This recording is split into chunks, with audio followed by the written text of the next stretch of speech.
Alright, I'm going to go over proportional relationships and unit rate in this video. These are notes that our class took the other day. It says Carmen makes homemade root beer. She uses 16 pounds of dry ice for every 8 ounces of root beer extract.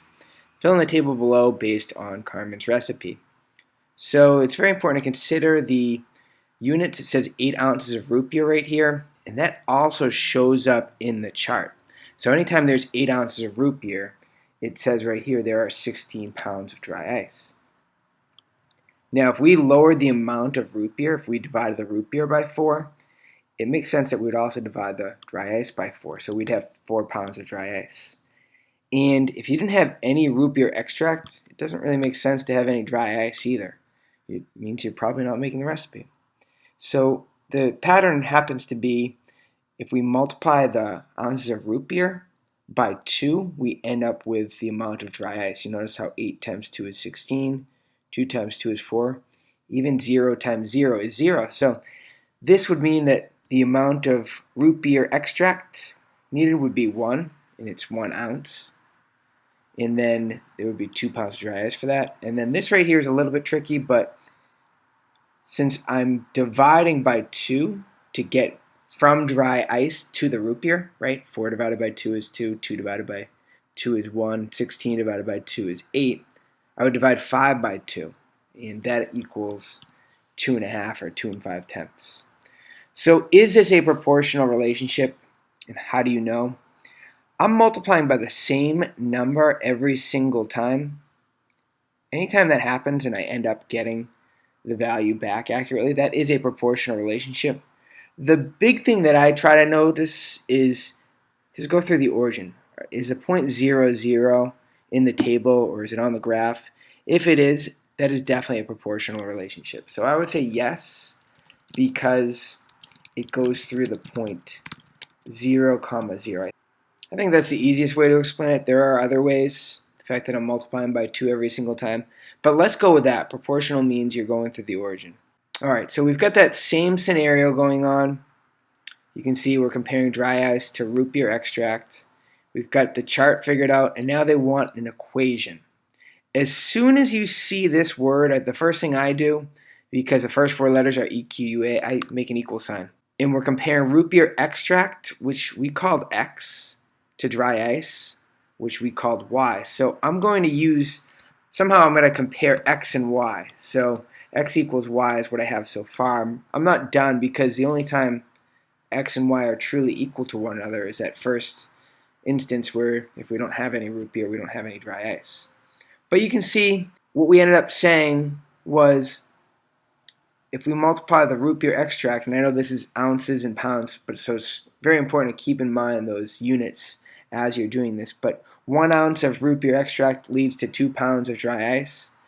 So I would say multiply those ounces times 2, and you'll end up with the number of pounds of dry ice. And it does specify right here that Y is considered pounds of dry ice. So 2x equals Y would be your equation. And it also shows up in the graph. You can see every time I get 2 pounds of dry ice, I get 1 pound, or excuse me, 1 ounce of root beer.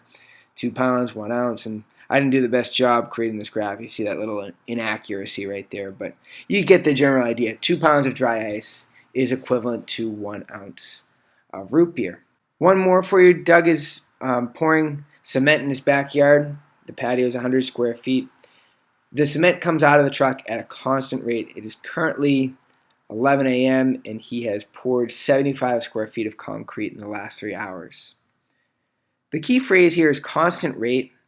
That means it was flowing the same throughout. So if no time went by, once again, if no time's going by and it's going at a constant rate, it means that no cement has been poured yet. And we get a big clue right here at 3 hours, there's 75. So if I divide 3 hours by 3, I get 1 hour. If you divide 75 by 3, you get 25 square feet of cement. So 1 hour is 25. That means that 2 hours must be 50, and 4 hours must be 100. And an ordered pair that we could put on here, we said for 1 hour, it would be 25 square feet. So I could put that in there. And really, we could put anything from this table here. I'm going to say 4 100 would be my other one. but you could put 0, 0. You could put, I'll just add them in here, 250. Any of those will work, but they only ask for 2. And the reason they only ask for 2, if you think about it, you just need 2 dots to create a straight line. And once those 2 dots are added, since it's a constant rate, if you just use a ruler and connect those dots, or a computer program and connect those dots, that'll be enough to make it a straight line.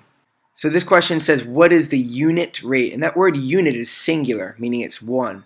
So whenever we ask for a unit rate, we're comparing y to 1 unit of x. So in this case, y is 25 when x is 1. So I would say 25 square feet of cement per 1 hour.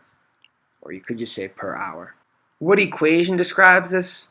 So once again, it looks like we're going up 25 per 1 and 25 feet, and we're changing on the y-axis by 25 feet and on the x-axis by 1 hour. So 25 per 1, 25 per 1. That seems to be happening throughout. So every time we have 1x, so imagine x is 1 right there, we'd say that y ends up equaling 25. These two confuse me. They're tough to differentiate, so it might help you to make a table like we did on the preceding example.